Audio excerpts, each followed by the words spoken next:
Award-winning chef and restaurateur Rick Bayless has probably done more to introduce Americans to authentic Mexican cooking than just about anybody else on the planet. Today he's here to talk about growing and eating organically and how you can get your hands on some complimentary seed packets. Plus, we're going to get a first-hand look at an exclusive Rick Bayless recipe. Hello, Rick. How are you doing? I'm doing well. And you? I'm doing great too. Great. Well, thanks for joining us today on the Food Channel. My pleasure, my pleasure. What do you have cooking for us today? Well, I got a lot of really delicious food in front of me, but really good food in my way of thinking always starts in the garden or at the farm. And I'm a huge proponent of buying local and sustainably raised things, but I really want to encourage everybody to also plant a garden themselves. It's not only good for the environment, I think it's really good for all of us. You get your hands in the soil, you plant some seeds, you understand a little bit about where food comes from, the whole life cycle of a plant, and then you get to harvest the stuff and enjoy it.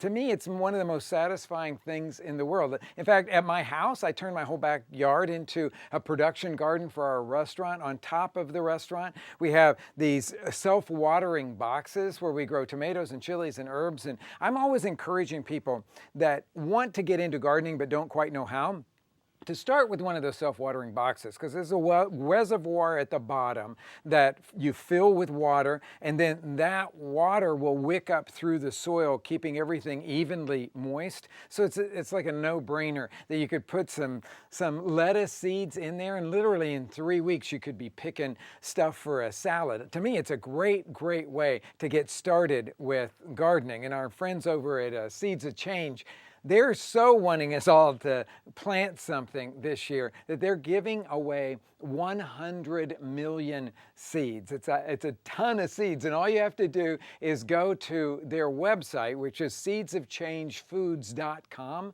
and you can sign up to get 25 packets of free seeds.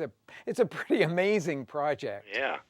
Well, April is Earth Month now, I guess, and so I guess this is a good time to get started with something like that. In most places in the United States, it's the perfect time to start sowing your seeds, especially things like lettuce and herbs. A little bit later in the season, we'll focus on things like tomatoes and zucchini and all. And I've got a recipe that I want to share with you that is focusing on tomatoes, because I know a lot of people love to grow them, and that's sort of the iconic backyard produce. Oh, yeah, so right. I'm going to start, since I do Mexican food and treat them in a Mexican way, I've got these beautiful tomatoes. We hope that everybody will graze their own tomatoes to make this dish with. But they're roasted here. They're roasted on a rimmed baking sheet for 4 or 5 minutes per side. And then when they're blackened and blistered and soft, put them into a blender jar. And then this is where all of the Mexican flavor comes from. These are Chipotle chilies that are chopped up. That's the smoke-dried jalapeno. And I'm going to put a spoonful of those in there. You can put as much or as little as you like. A spoonful of paprika. This is the smoked paprika to kind of underscore the smoky flavors. And then a spoonful of salt. You blend all of that up till it's smooth, and it'll look just like this over here. Now, if you want to turn that it's beautiful roasted tomato and chipotle sauce into a simple dish that's just going to impress everybody, I'm going to show you a shrimp dish with the chipotle and roasted tomatoes. I've got a pan here heating over a medium heat. I added a little olive oil and then a little chopped garlic. Of course, this is going to fill the kitchen now beautifully with that garlic and olive oil smell that we all love so much. Yeah. Then add to it the puree of the tomatoes, stir that around for a few seconds, and then I'm going to add to it some shrimp. Now, you just turn, this is why this is such an easy dish, you just turn them in that chipotle sauce for about 3 minutes until they're completely cooked. A great dish to have up your sleeve when you're looking for a party dish that's going to impress your friends, but also be simple. Yeah, that looks great.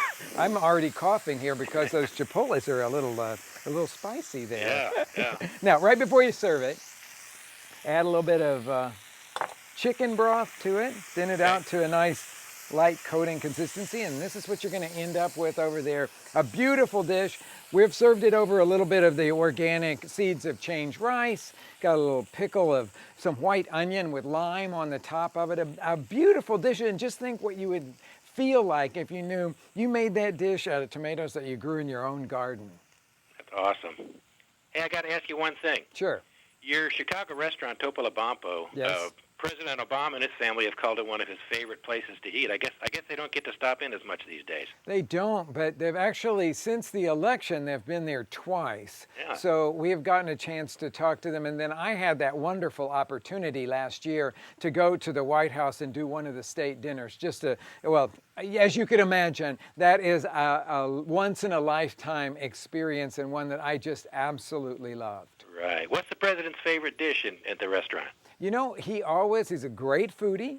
He's the kind of person that every chef loves, because he comes in, he orders a tasting menu, he wants to explore it all. So it's not just one dish, he likes to explore everything. Great. Okay, thanks. All right, thanks a lot, Rick. Appreciate it. Pleasure. Nice to be with you, Bill. You too.